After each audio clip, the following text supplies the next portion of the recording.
vamos fazer para vocês agora a introdução e a conclusão, para que vocês entendam a nossa aula. Agora é a conclusão, mas tem muito a ver com a introdução, tá? Vamos lá. Bom, você já aprendeu a fazer o primeiro parágrafo, entendeu como se faz uma argumentação, o que é que preciso fazer. Agora vamos entender a conclusão do Enem, certo?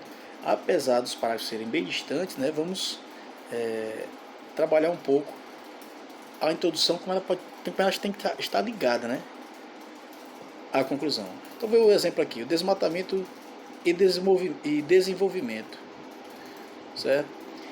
Tese. Então, tem desmatamento e desenvolvimento é o tema. Tese: exploração do meio ambiente por meio do desmatamento é necessária, mas há necessidade de recuperar, reflorestar o local explorado ou outros locais para compensar. Então, essa foi a tese da pessoa, certo? É necessário desmatar para desenvolver, mas é necessário também reflorestar para cuidar do meio ambiente. E na conclusão ela vai fazer: dessa forma o país poderá pôr fim ao desmatamento. Olha só, ela diz que o desmatamento é necessário. Como é que ela quer pôr fim ao desmatamento? Então poderia dizer assim: poderá conciliar, né, as áreas desmatadas para o desenvolvimento com as áreas reflorestadas. Aí sim seria interessante. Então vamos lá.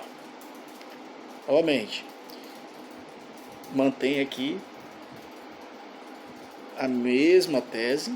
Ela colocou assim: dessa forma o país poderá realizar o desenvolvimento sustentável, recuperando áreas utilizadas para o plantio que sofreram desmatamento. Olha só. Então, a conclusão tem que estar ligada com a tese. Vocês têm que se ligar nisso. No primeiro ela disse que é necessário desmatar para desenvolver, apesar de ser necessário recuperar. Aí no final ela fala: agora, lá ela colocou que vamos acabar com o desmatamento. Não.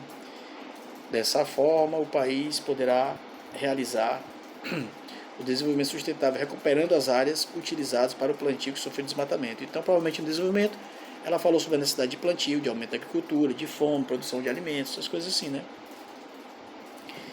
Novamente, tema: desmatamento e desenvolvimento. Agora vem o parágrafo completo. No período pré-colonial, os portugueses iniciaram a exploração do pau-brasil com o desmatamento predatório em nome do desenvolvimento. Assim como no passado, a natureza ainda é fonte de desenvolvimento das nações. O desmatamento é até necessário, mas é preciso repor as áreas exploradas, recuperar o meio ambiente para manter a sustentabilidade. Logo, é importante que se faça a discussão sobre as necessidades, as fontes e as formas de recuperá-las. Aí, com certeza, vai ter o desenvolvimento, vai falar sobre tudo isso aí, desenvolver, e aí vamos para a conclusão. Portanto, não se pode negar que a exploração predatória causa extinção de espécies. Você deve ter falado sobre extinção de espécies no desenvolvimento, tá? Muitas vezes até lucrativas para a sociedade. Logo, medidas de contingenciamento são necessárias. Ponto. Isso aqui é a primeira parte, o resuminho da redação.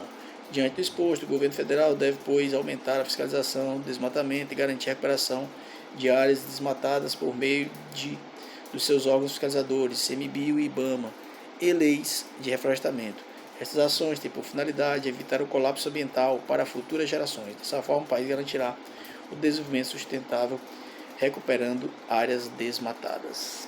Ok, então, como ele apoiou o desmatamento para fins de desenvolvimento, porém com reflorestamento, ele apresenta aqui na proposta como isso vai ser feito. Então, quem vai fazer, como vai fazer, por que meio.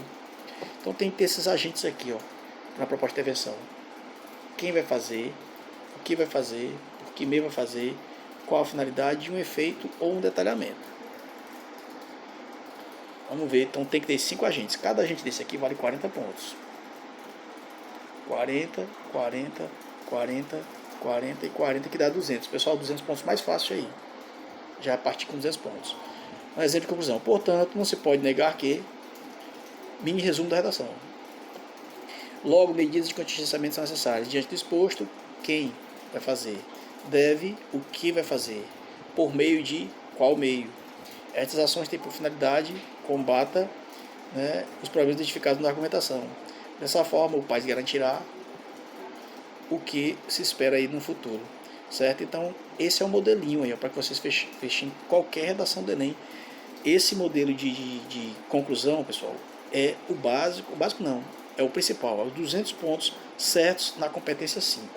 São 5 pontos em cada competência. Fez desse modelo 200 pontos, não tem como errar, tá? E aí ficou assim, embaixo a redação, que nós já acabamos de ver o texto da conclusão, tá? É uma redação completa, vou mandar esse PDF para vocês vejam, né? Aqui, considerando o artigo 5º da Constituição Federal, ele vai ler e tudo mais, esse aqui é o assunto, é trabalho análogo à escravidão, certo? Aí, vou logo na tese. Isso ocorre porque a pobreza e a falta de oportunidade deixam os seres humanos mais vulneráveis a situações de exploração, certo? E aí ele colocou diante do exposto as causas, efeitos e possíveis soluções. Então ele deve ter falado sobre as causas nesse parágrafo, efeito nesse parágrafo, que vai para a conclusão no último, certo? Aí nós temos, vamos lá, tese: pobreza e falta de oportunidade deixam os seres mais vulneráveis à situação de exploração, certo? Aí ele coloca as causas: muitas famílias vivem sem ter refeições garantidas, sem local para se abrigar e sem remédio, por isso ficam vulneráveis, né? As relações de trabalho são degradantes. A exemplo disso, aí fala a lista suja, que informa quantas aquelas empresas que têm trabalho análogo à escravidão, né? E as injustiças sociais. E aí ele vai concluir: portanto, não se pode negar que há a exploração da força do trabalho com base na pobreza existente no país e na influência do mercado sobre os governos. Olha só, o primeiro momento, vocês fazem a mini redação ali, a mini resumo da redação, né, que foi a exploração do mercado sobre os governos. Logo, medidas de contingenciamento são necessárias. Agora sim, ele vai dizer quem vai fazer, o que vai fazer diante do exposto. O governo federal deve, pois, aumentar a fiscalização sobre os empregadores e intensificar a divulgação dos maus empregadores por meio do Ministério Público do Trabalho. Ele fala da lista suja que divulga isso aí. Estas ações têm por finalidade punir empresas que cometam o crime e salvaguardar os trabalhadores mais humildes. Dessa forma, o país garantirá o fim do trabalho análogo à escravidão. Então, pessoal, esse é o modelinho. Vocês vão receber o PDFzinho. Aí, pratiquem. Bons estudos. Até a próxima aula.